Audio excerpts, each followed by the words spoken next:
Est-ce que tu penses, selon toi, que c'est à la femme ou à l'homme de rendre heureux son ou sa partenaire dans le couple? Parce qu'on attend, on entend souvent le truc. Elle me rend pas heureuse. Je pense pas. Tu vois, pourquoi? Je pense pas parce que je pense qu'on peut pas être... Enfin, on peut pas. Si, on peut, mais dans une relation forcément déséquilibrée et forcément malsaine, dans laquelle il va y avoir forcément une lutte pour le pouvoir. C'est déséquilibré si c'est l'autre qui te rend heureux. C'est-à-dire que si... Enfin, tant que j'attends que l'autre m'apporte ce que moi-même j'arrive pas à avoir, non seulement je suis dépendant, donc du coup je vais accepter n'importe quoi, du coup je vais réclamer... Ça vaut pour les hommes et les femmes, hein. Les deux. À cette époque, j'avais tellement peu de confiance en moi, tellement peu d'amour propre et tellement de peur que je partais avec le premier qui voulait bien s'intéresser à moi. C'est comme ça que ça s'est passé pendant des années. C'est pareil, hein. Il y en a plein qui sont là, je veux fonder une famille. Combien j'en ai qui ont fondé une famille et des femmes qui ne leur plaisaient pas. Pendant toute la relation, ils se disaient non, mais elle me plaît pas vraiment, mais bon, au moins j'ai des enfants. Et c'est fait. Et aujourd'hui, ils ont 45, 50, 38. Ils se posent des questions autrement. Et ils se disent, ah non, là, maintenant, je veux choisir quelqu'un qui me plaît vraiment, tu vois. En fait, moi, ce que je crois, si on reparle de l'abondance, parce que chez les hommes, c'est un terme qui revient souvent quand je les en appelle pour qu'ils parlent de programme Manpower. C'est je veux de l'abondance, je veux de l'abondance. Pour eux, l'abondance, c'est quoi? C'est avoir plein de matchs, plein de rendez-vous. Et comme pour l'argent, tu vois. Il y en a qui sont dans l'abondance quand ils ont plein d'argent sur leur compte en banque. Mais si je t'enlève tout, tu sens l'abondance? Non. Donc c'est une abondance qui est artificielle, en fait. Exactement. Tu vois. Alors que la vraie abondance, selon moi, c'est savoir que tu peux créer, tu vois. Et savoir que tu peux créer de l'argent quand tu veux, savoir que tu peux créer des rencontres quand tu veux, savoir que tu peux créer des relations quand tu veux. La question que j'ai envie de te poser, c'est est-ce que c'est une question, est-ce que tu penses, selon toi, que c'est à la femme ou à l'homme de rendre heureux son ou sa partenaire dans le couple? Parce qu'on attend, on entend souvent le truc. Elle me rend pas heureuse. Je pense pas. Tu vois, pourquoi? Je pense pas parce que je pense qu'on peut pas être, enfin, on peut pas. Si, on peut, mais dans une relation forcément déséquilibrée et forcément malsaine, dans laquelle il va y avoir forcément une lutte pour le pouvoir. C'est déséquilibré si c'est l'autre qui te rend heureux. C'est-à-dire que si, enfin, tant que j'attends que l'autre m'apporte ce que moi-même j'arrive pas à avoir, non seulement je suis dépendant, donc du coup je vais accepter n'importe quoi, du coup je vais ça vaut pour les hommes et les femmes, hein. Les deux, et surtout les femmes quand même, je trouve. Il y a quand même beaucoup ça chez les femmes. Il y a beaucoup ça chez les femmes, je suis d'accord, mais moi j'accompagne beaucoup d'hommes et je le vois chez les hommes aussi. Hein. Donc chez les hommes je sais moins, mais en tout cas je le vois beaucoup chez les femmes que je peux accompagner. Mais je crois profondément que non, en effet, l'autre n'est pas celui qui nous rend heureux. Et je crois que l'objectif serait d'être heureux tout seul pour soi-même. Et le couple, c'est genre juste la cerise sur le gâteau, mais qui va pas venir combler ou nourrir quoi que ce soit. Donc je crois que avoir une belle relation équilibrée, épanouie, d'adulte à adulte réellement, et non pas d'enfant à enfant, va passer justement par aller combler tous ces manques. Les projections, là, je vois à quel point les projections, c'est juste mais un poison terrible. Et on devrait pouvoir démarrer une relation sans avoir d'attente. Et en fait, l'attente, elle est juste basée sur le fait que je projette que si j'ai pas ça, ça pourrait me manquer. Ouais. J'ai plein de questions qui viennent d'arriver et donc je suis très content. Pour savoir comment tu choisissais les hommes à 20 ans, comment tu vas choisir maintenant, physiquement, à quel point tu t'apprécies ou non, est-ce que ça joue dans le choix de tes partenaires, comment tu choisis les hommes, est-ce que c'est d'abord physique, tu vois, à 20 ans, déjà, comment tu t'apprécies physiquement aujourd'hui, comment tu t'appréciais physiquement à 20 ans ou 25 ans? Est-ce que ça a changé ou pas? Aujourd'hui, je m'apprécie physiquement. Okay. Je me sens bien dans mon corps, je me sens bien... Quand tu te regardes dans la glace, quand tu sors, tu te trouves je belle, me trouve jolie, rayonnante. Ouais, vraiment. Ouais. Moi, je le vois avec ton évolution que t'es bah oui, tu m'as connue. Tu m'as connue éteinte. Ah ouais, je connais éteinte. Et là, je vois qu'en travaillant dans ta boîte tourne, tout va bien, dans l'entrepreneuriat, je te sens. On le disait avec les amis avec qui on te connaît, on se dit, elle est tellement mieux, Émilie, aujourd'hui. Et je me sens vraiment beaucoup mieux. Et c'est marrant parce que paradoxalement, j'ai plus une obsession de mon image ou de mon corps comme je pouvais avoir quand j'étais plus jeune. Ouais. Paradoxalement. Donc, et jeune, tu t'identifiais comment? Tu disais quoi pour toi? Alors, toute jeune, enfin, genre fin d'ado, début d'adulte, quoi, 18-20 ans, je savais que je plaisais. Okay. J'ai toujours vu que je plaisais. Donc, y a des hommes qui te plaisaient? Pas toujours. Ouais, c'est ça le truc, parce que. Pas toujours. Mais oui aussi, mais pas toujours. Okay. Après, c'était biaisé parce que, en fait, en gros, n'importe quel homme pouvait me plaire du moment que je pouvais me projeter dessus. Ah. Tu vois? Donc, tu vois l'idée un peu? Ah, je vois. C'est terrible. Quand je l'analyse comme ça avec le recul, je me dis, mais tout ça, j'en ai pris conscience il y a vraiment pas si longtemps que ça. Ouais, t'avais pas des standards qui étaient élevés. Mais non, parce que tout ce que je voulais, c'était ça. J'avais besoin d'un homme à côté de moi pour me sentir exister, pour me sentir vivante. Franchement. Pour me sentir avoir une vie, j'avais besoin de ça. Ce que je dis aux hommes, red flag. Mais tellement. Ah, c'est une fille comme toi, à 20 ans, red flag direct. Ouais. J'avais besoin de ça. Et du coup, à 20 ans, par contre, j'étais dans les projets de, je veux vite rencontrer le père de mes enfants. Ah ouais. je voulais ça très très vite à 20 ans. Pour autant, c'est bizarre parce que j'ai jamais ressenti le désir viscéral d'avoir des enfants. Donc, et j'ai eu l'opportunité. Donc en fait, entre 20 et 30 ans, tu choisissais un peu les hommes toujours de la même façon. Il n'y avait pas le physique en premier, il y avait pas. Non. À cette époque, j'avais tellement peu de confiance en moi, tellement peu d'amour propre et tellement de peur que je partais avec le premier qui voulait bien s'intéresser à moi. C'est comme ça que ça s'est passé pendant des années. C'est pareil, hein. Il y en a plein qui sont là, je veux fonder une famille. Combien j'en ai qui ont fondé une famille avec des femmes qui ne leur plaisaient pas. Pendant toute la relation, ils se disaient non, mais elle me plaît pas vraiment, mais bon, au moins j'ai des enfants et c'est fait. Et aujourd'hui, ils ont 45, 50, 38. Ils se posent des questions autrement. Ils se disent, là, maintenant, je veux choisir quelqu'un qui me plaît vraiment, tu vois. Et aujourd'hui, maintenant que t'as 40 ans, que tu te plais, est-ce que t'as l'impression d'avoir un peu ce girl power à l'intérieur de toi, genre en mode, maintenant, oui. Maintenant, c'est bon, on a coché toutes les cases. Oui. Ok, tu vois. Maintenant, oui, complètement. Ouais, maintenant, oui, parce que, je pense que la prise de conscience aide aussi quand même beaucoup sur ça, de comprendre quel est le comportement qui m'a emmené à reproduire tout le temps le même schéma. Une fois qu'on l'a compris, on peut agir différemment, du coup. Et de fait, aujourd'hui, réellement, je ressens que j'ai pas besoin d'un homme avec moi pour être bien. Ouais. J'ai pas besoin d'un homme pour combler quoi que ce soit parce que j'ai déjà tout.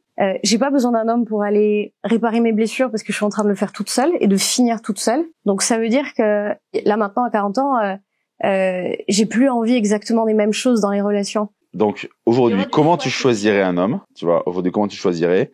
Qu'est-ce que t'attends de la relation, même si on sait qu'il faut pas développer d'attente, mais comme c'est la cerise sur le gâteau, ça serait quoi que t'attendrais d'une relation pour qu'elle te remplisse? Voilà. Comment je choisirais? Je crois que j'irais en tout premier sur quelque chose qui est de l'ordre de cette connexion qu'on peut pas expliquer. Okay. Et donc c'est même pas physique direct. Chez moi non. Ouais, non. Okay. Non, c'est vraiment ce truc alchimique. Au moins quand même physiquement un minimum. Oui, quand même un minimum, c'est mieux. Ouais. Ça va être plus sympa parce que si je dois voir sa gueule tous les jours et qu'il me plaît pas, ça va être compliqué. Même si l'amour en aveugle, ça va être compliqué. On va revenir sur ça. J'ai une autre question, toi. Tu te dis quoi si t'as deux hommes du même âge, on va dire 44 ans, un qui est séparé, divorcé, avec 2 ou 3 enfants ou un enfant, versus un qui n'a jamais été en, tu vois, genre maximum 2 ans de relation. Ouais. Tu te dis quoi? Tu choisis lequel? Pourquoi? Tu te dis quoi? Au-delà de la connexion, si tu dois juste choisir sur le papier. Comme ça, avec juste le profil, quoi. Juste le profil. Par rapport à ce que son parcours de vie dit de l'homme. Ouais, alors moi, ce sera plus qu'est-ce que son discours va dire de lui. Ok. Ce sera plutôt ça. Moi, ce que je perçois, tu vois, c'est...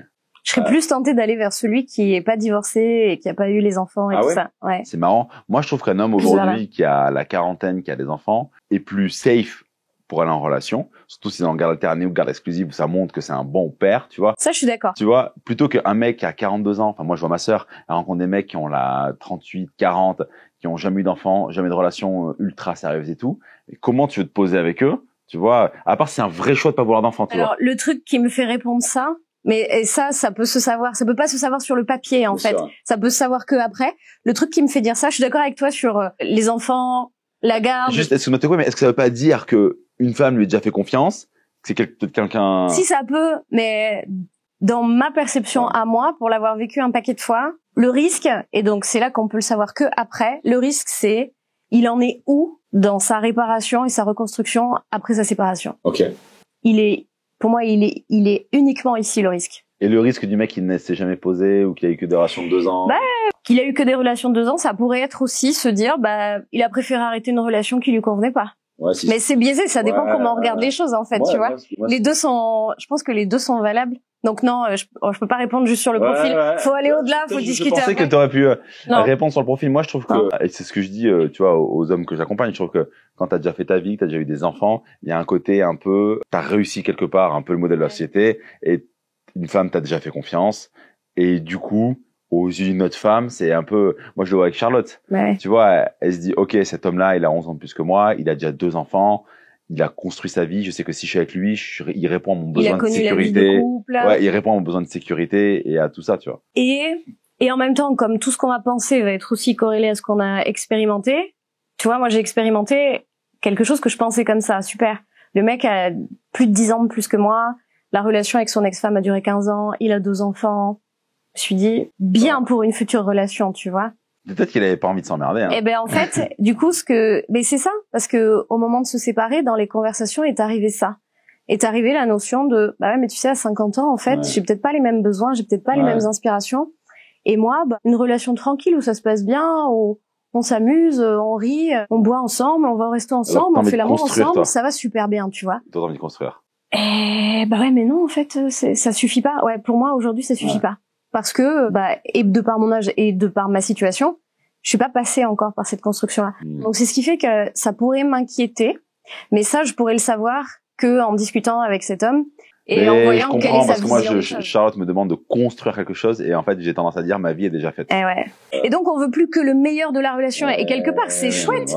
C'est joli aussi. Mais sauf que la vérité, c'est que la relation, c'est pas juste des petits cœurs et des sorties au resto et tout sera rose tout le temps. Et si on n'attend que ça va être hyper compliqué et on pourrait aller passer de relation en relation parce que ce sera toujours trop compliqué. Bon, globalement, faut reconnaître que les hommes sont plus en recherche de simplicité.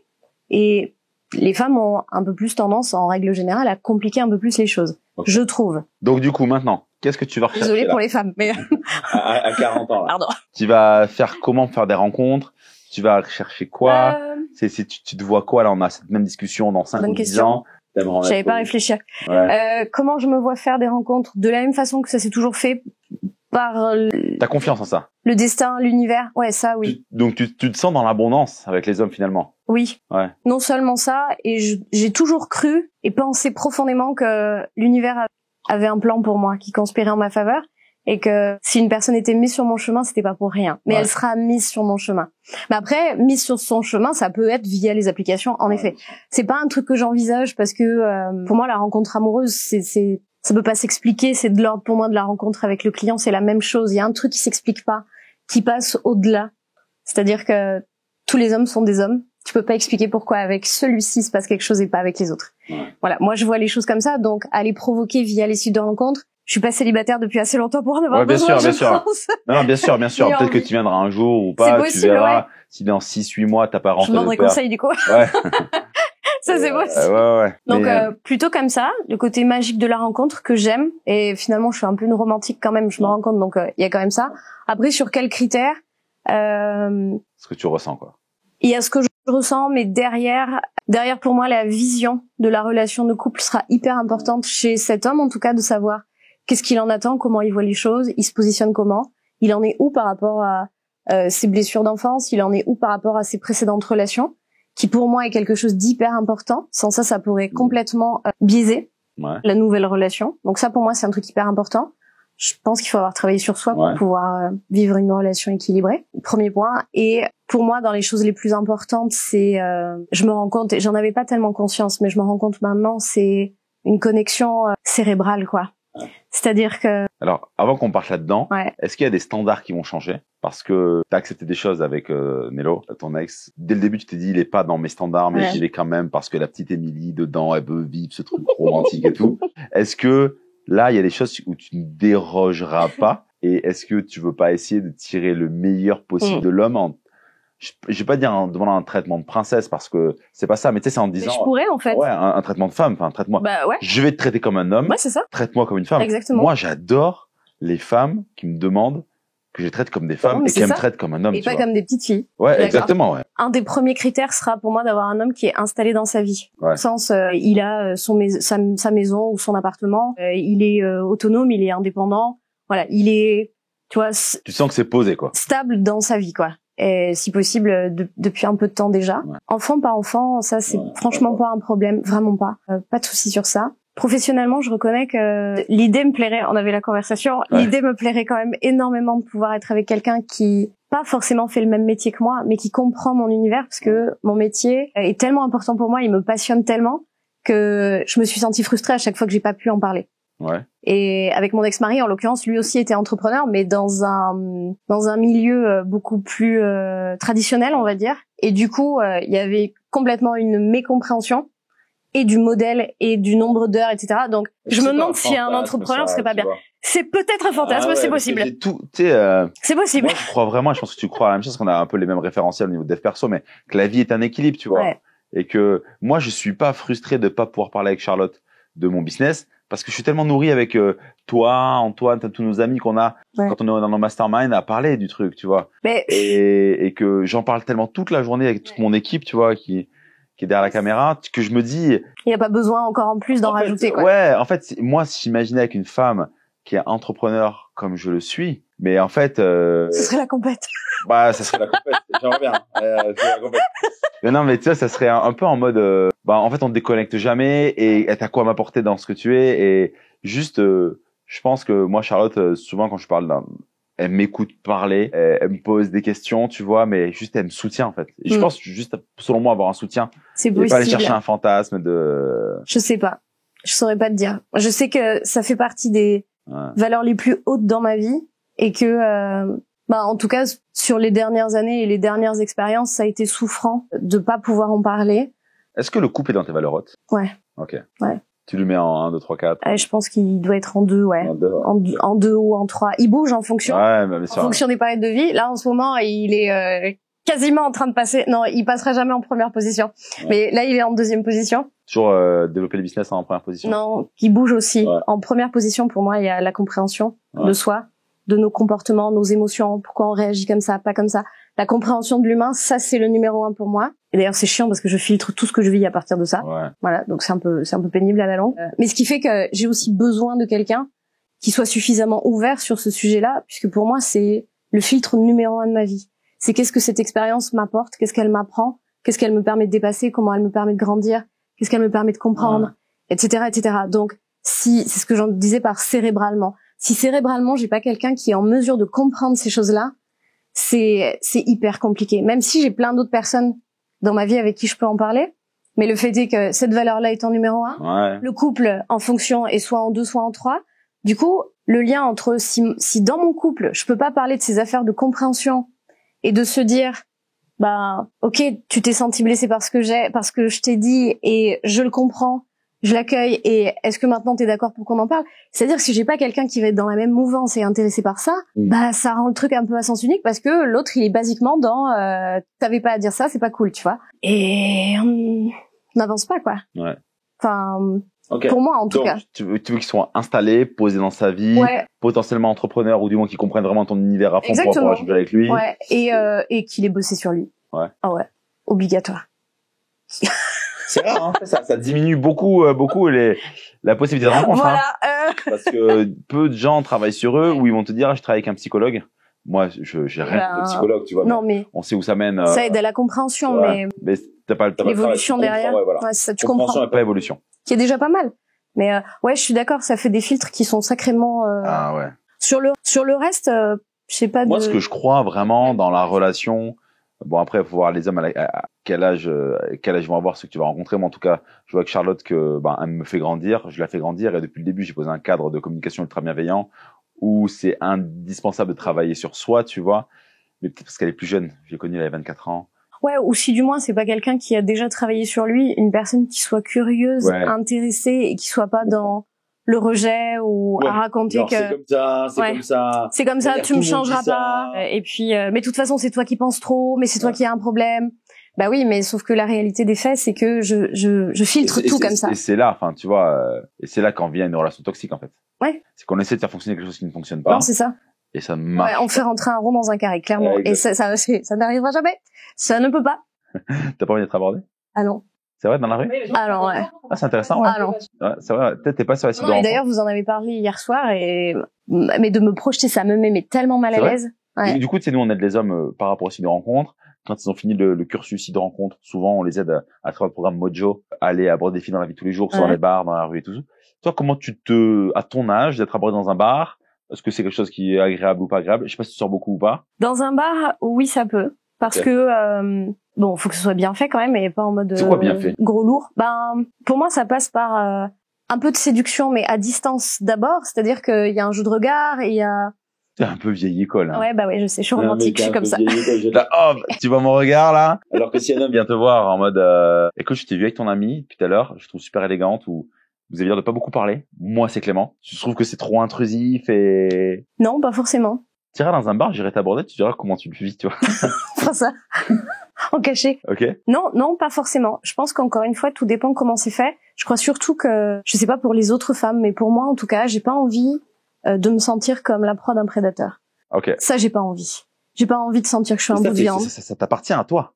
Tu vois. Si... Ah bah alors, ça dépend, hein. Ça dépend comment c'est fait. Oui, mais si c'est bien fait. J'ai toute confiance sur la façon dont tu l'enseignes et dont tu le transmets. Donc ça, je sais que ce sera fait de façon bienveillante, respectueuse, éthique, mais si etc. c'est bienveillant, tu vois. Ah, mais si c'est fait bienveillant, avec du consentement, avec de l'humour. Téléphone, vous parlez pas trop. Du coup, je me dis, pourquoi c'est dans un bar si vous parlez pas entre vous?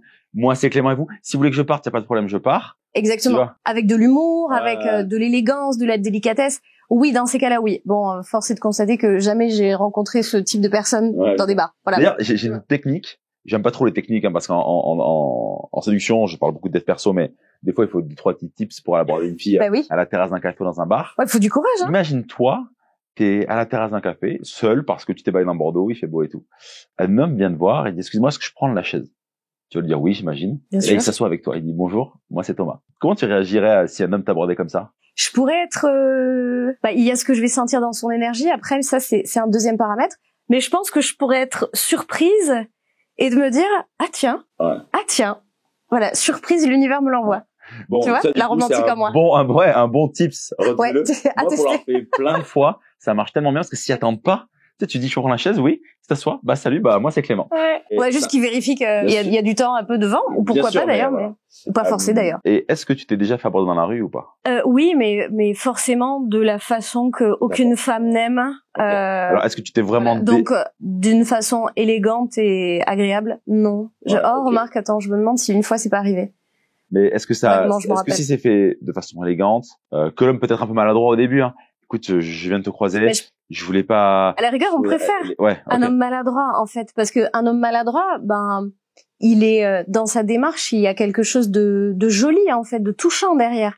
C'est-à-dire que il vient pas parce qu'il te voit comme un steak ou un trophée à ramener chez lui, tu vois. C'est marrant que. Donc au contraire, s'il y a de la maladresse et de l'humour et du sourire, au contraire, tu me permets de te faire un c'est quasi gagné. Par rapport à tout le dev perso que t'as fait, c'est marrant que tu puisses te considérer comme un bout de viande.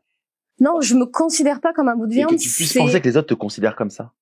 Ouais, parce que je pense qu'il y a aussi encore beaucoup de femmes qui considèrent les hommes comme des objets et beaucoup d'hommes qui considèrent les femmes comme des objets. Jamais, à aucun moment, moi je me considère. Je pense qu'il y en a beaucoup. Mais en fait, selon moi, hein, ça c'est ma perception, c'est que c'est à quel point tu te laisses considérer comme ça. Oui. Tu vois, si une femme vient me voir et que tu me payes un verre, d'abord c'est toujours les femmes qui m'offrent un verre. Toujours comme ça. Je vais t'offrir un verre, si tu m'offres un verre, tu vois. Et donc tu vois, il y a comme une protection où jamais je serai un portefeuille, tu vois. Et tu sais, il y a peut-être une peur d'être victime, ce que je peux comprendre, attention. Mais tu vois, je trouve ça intéressant parce que t'es quand même une femme intelligente, développée personnellement et tout, et que tu puisses avoir ça. Il y a encore une petite. Et je vais te dire parce qu'il y a une différence que t'auras jamais, c'est que t'es pas une femme et que les hommes se rendent pas compte. C'est une conversation que j'ai eue. Il y a un moment de ça quand même avec mon ex-compagnon, un soir où on sortait, et je lui dis, par rapport à l'endroit où on va, est-ce que tu penses que je peux sortir habillée comme ça? Et il m'a dit, mais enfin, c'est quoi cette question? Tu t'habilles comme tu veux. Je dis, tu sais pas ce que c'est que d'être une femme, en fait. Et non, tu peux pas t'habiller comme tu veux, c'est pas vrai. Et heureusement qu'il y a des hommes comme toi qui œuvrent et œuvrer pour justement voir aussi et faire voir que les hommes sont super, et vraiment, et je le pense, tu vois, que les hommes sont beaux, les hommes sont bons, sont de belles personnes, de belles âmes, bienveillants, respectueux, et j'en suis profondément convaincue. Mais alors probablement ce sera la suite du travail que je vais pouvoir faire encore, c'est-à-dire à quel point j'ai pu vivre et subir l'agressivité, la violence, le non-respect des hommes, puisque c'est aussi quelque chose qui existe. Et après, on va être d'accord sur le fait que existe aussi ce qu'on choisit de voir. Ouais. Ça, c'est une certitude. Ouais. Parce que moi, j'aurais tendance à être comme ton ex-compagnon qui dit, déjà, je suis là pour te protéger, tu risques absolument rien. Voilà. Donc, tu vois, il y a la notion de, je me sentais déjà pas tellement en sécurité. Ouais, voilà. Tu vois, moi, je serais là. Tu risques absolument rien. Et jamais, je dirais à Charlotte, t'habilles pas comme ça par rapport à mon sort. Enfin, je veux dire, habille-toi comme tu veux, tant que t'as envie d'être séduisante pour toi-même et pour moi. Mais surtout pour toi. Mais bon, il y a une notion à travailler.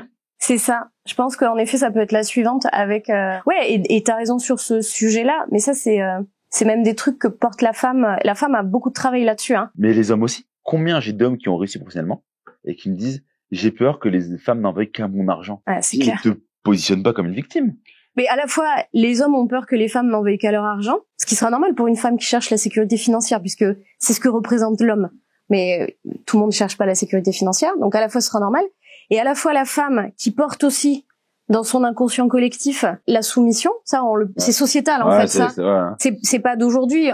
La femme a un travail énorme à faire là-dessus pour libérer ces archétypes-là et ces inconscients collectifs, qui fait que la femme subit tout et n'importe quoi, elle accepte tout et n'importe quoi, et elle est plus dans le respect d'elle-même pour être avec un homme.